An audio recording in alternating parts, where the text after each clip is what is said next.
Breaking news చూస్తున్నాం. ఢిల్లీలో కాంగ్రెస్ ఎన్నికల కమిటీ భేటీ ముగిసింది. AICC chief Kharge, Sonia Gandhi, Thackeray, KC Venugopal, Bhatti Vikramarka, MP Uttam Kumar Reddy, TPCC chief Revanth Reddy ఈ సమావేశంలో పాల్గొన్నారు. ఇక పెండింగ్ లో ఉన్న 64 స్థానాలపై కాంగ్రెస్ నేతలు చర్చించారు. ఏ క్షణానైనా సెకండ్ లిస్ట్ ను ప్రకటిస్తారని తెలుస్తుంది. ఇక ఖర్గే సమక్షంలో కాంగ్రెస్ నాయకులు కండువా కప్పుకున్నారు. ఇక మహేశ్వరం నుంచి పోటీ చేసేందుకు కిచ్చెన్నగారి లక్ష్మారెడ్డి అంగీకరించినట్లుగా తెలుస్తుంది. కాంగ్రెస్ సెకండ్ లిస్ట్ ఏ క్షణమైనా ప్రకటిస్తారని సమాచారం.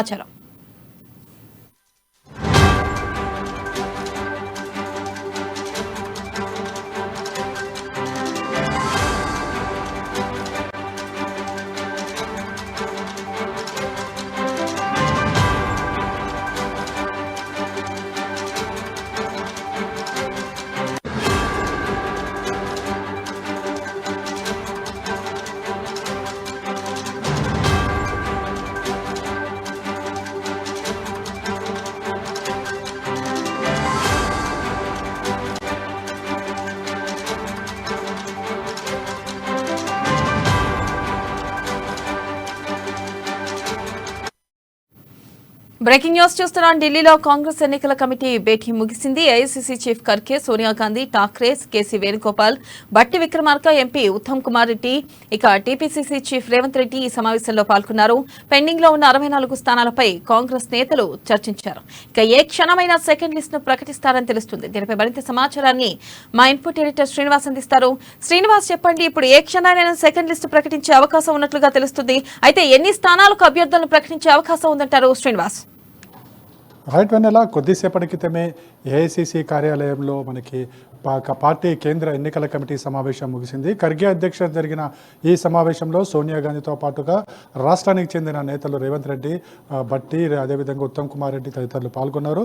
ప్రధానంగా రెండో జాబితాకు సంబంధించి కసరత్తు జరిగింది. అంటే ఏ క్షణంలో అయినా సరే ఈరోజు రెండో జాబితాకు సంబంధించి రెండో జాబితాలో అభ్యర్థులు ఎంత ఉండబోతున్నారని ఒక లిస్ట్ అయితే బయటకు వచ్చే అవకాశం కనిపిస్తుంది. అయితే ఈ నేపథ్యంలో అటు ఏఐసీసీ కార్యాలయం అంతా కూడా సందడి వాతావరణం కనిపిస్తుంది. అటు ఒకవైపు చేరికలు, మరోవైపు ఆశావాహులతోని ఏఐసీసీ కార్యాలయం సందడిగా మారింది.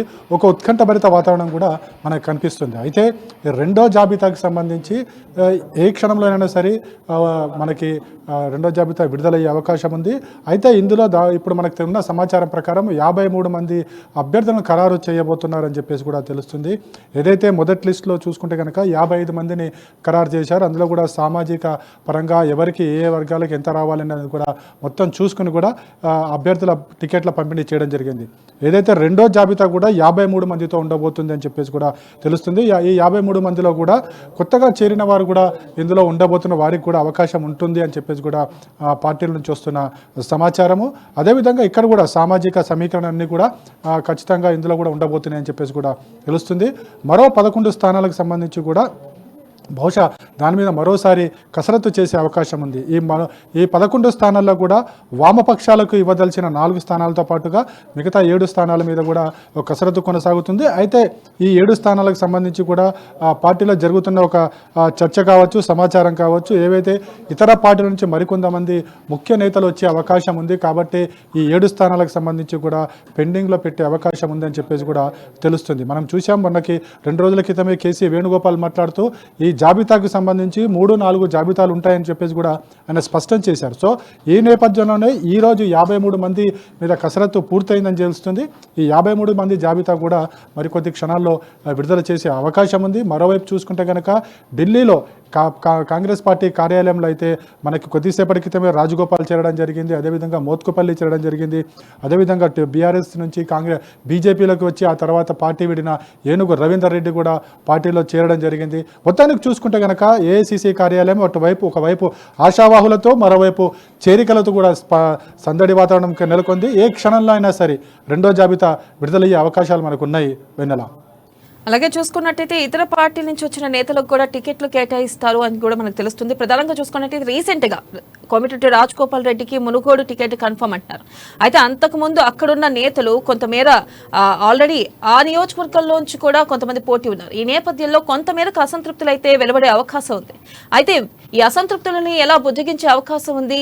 మరి అప్డేట్స్ ఏంటి?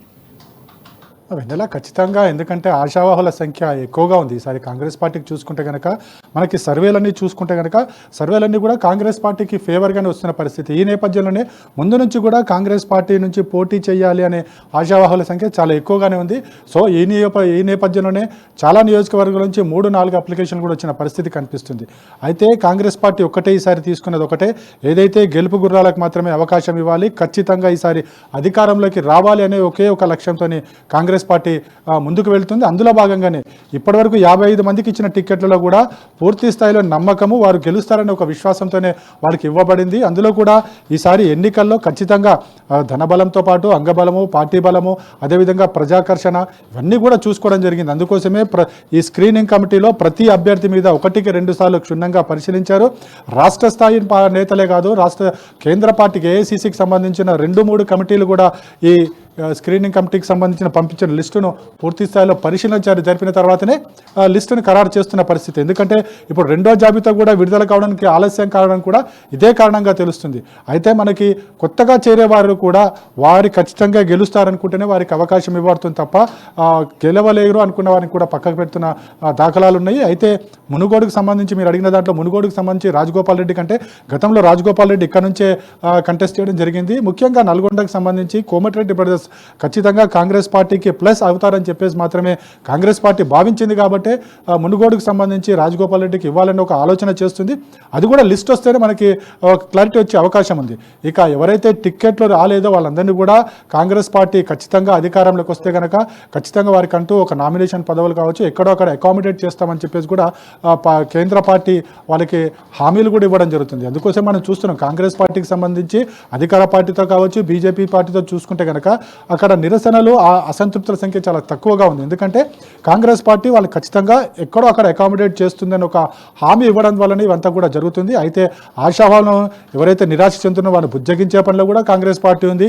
అట్ ది సేమ్ టైం అభ్యర్థులను తుది జాబితా మీద కసరత్తు చేసి వాళ్ళ గెలుపుకు సంబంధించి ఏవే చర్యలు తీసుకోవాలన్న దాని మీద కూడా కాంగ్రెస్ పార్టీ ఫోకస్ పెట్టింది. Vennela. Right Srinivas, thank you.